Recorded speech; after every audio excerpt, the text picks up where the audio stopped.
السلام عليكم أخواني، أسعد الله صباحكم، أهلا وسهلا بكم جميعا. أخواني، بحب أهنئ الشعب السوري على خروج نظام الأسد من سوريا بشكل كامل. طبعا كلنا صبحنا اليوم وشفنا إنه نظام الأسد بالكامل طلع من سوريا. الجيش توقف، انسحب بشكل كامل من جميع مناطق سوريا. طبعا حاليا استلم الجيش الحر جميع المدن السورية. وبالنسبة لبشار الأسد، طبعا أمس طلع من سوريا، توجه إلى موسكو، طبعا بدون رجعة. وحاليا اليوم في مؤتمر عربي راح يشكل الحكومة الجديدة يلي بسوريا. وحاليا حطوا رياض حجاب رئيس مؤقت لسوريا مشان يدير البلاد، مشان تصير الانتخابات الجديدة. وطبعا جميع السجونة يلي بسوريا، سجن حما وسجن صيد نايا، جميعها تبيضت وطلعت المساجين كلياتها. وفي طبعا مساجين كتيرة كانت موجودة بالسجن من الثمانينات، وهي هذا اللي صار له 11 سنة، وهذا اللي طلع من الثمانينات هلا طلع. عم بيقولوا له مين رئيسك؟ قال له حافظ أسد. قال له لك وين حافظ أسد؟ هلا ما عاد في لا حافظ أسد ولا بشار أسد ولا عاد في الدنيا كلياتها.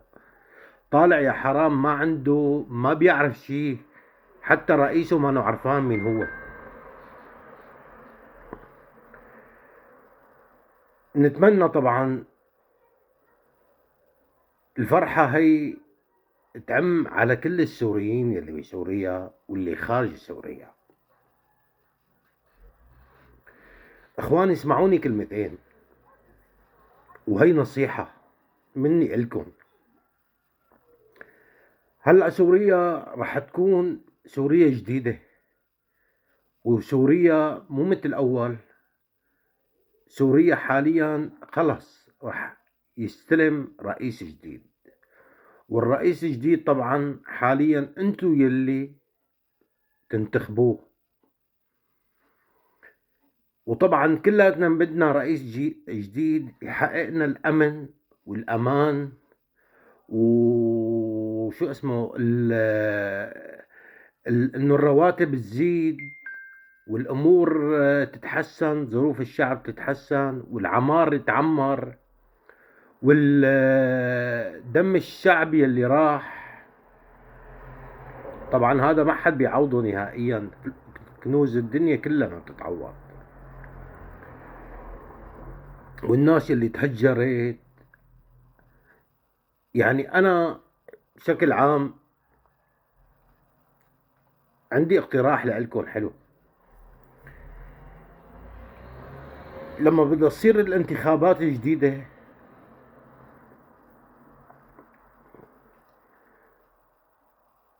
لا تنتخبوا اي انسان،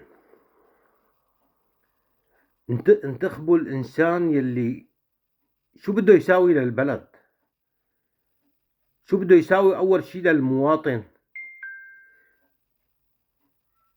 قديش الرواتب اللي بده تنزل على الشعب السوري؟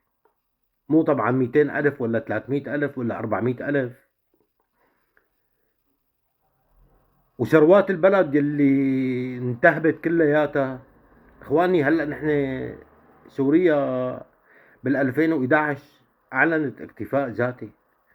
سوريا عندنا النفط، عندنا الغاز، الثروة السمكية، الاقتصاد، الثروة الصناعية، الزراعة.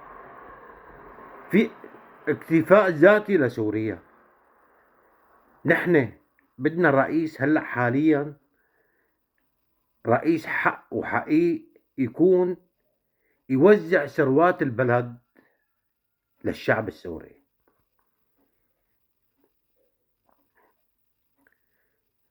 من نفط ولا من الغاز ولا من زراعة ولا من صناعة ولا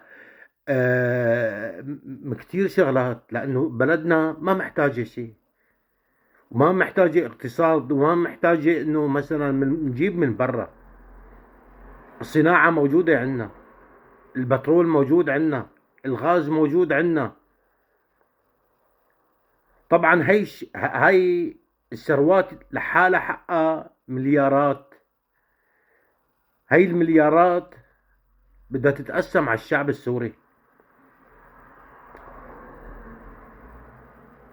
بدنا نحن رئيس عادل، بدنا رئيس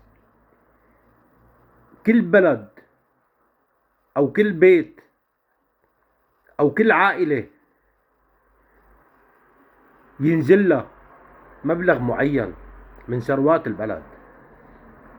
بدنا رئيس ينظف الشوارع، بدنا رئيس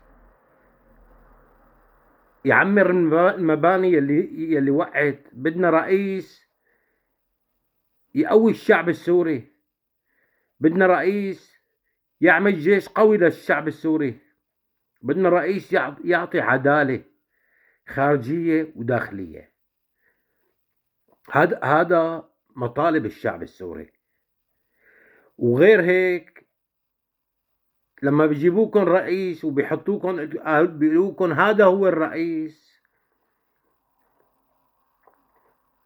إذا هذا الرئيس بيعطيكم العدالة السورية 100%، واثقين إنه بده ينزل العدالة السورية 100%، انتخبوه.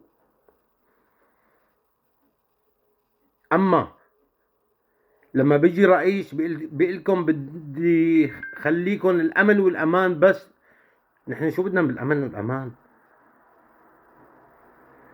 الشعب السوري جوعان حاليا. الشعب السوري قعد من 2010 لحد هلأ عم بيعاني، لا كهرباء، لا مي، لا انترنت، لا خدمات، لا رواتب مثل العالم والخلق. الناس جاعت، وبلدنا ما محتاجة شيء، فيها ثرواتها منا فيها. بقى هاي الرسالة يلي أنا بوجهكم إياها، حطوها حلقة بدانكم. الانتخابات الجاية لما بدك تنتخبوا رئيس لسوريا، إذا كان هالرئيس بيحقق العدالة، بيحقق القانون، بيحقق المساومة بين الشعب السوري كله، عدالة كاملة، أهلا وسهلا فيه. وهي رسالتي للشعب السوري، وبتمنى لكم كل حياة موفقة. ويا ريت اللي عنده تعليق واللي عنده أي اقتراح يعلق بالفيديو. وإن شاء الله ألف مبروك، وعاشت سوريا حرة، والله يبارك بالجميع. والسلام عليكم ورحمة الله وبركاته.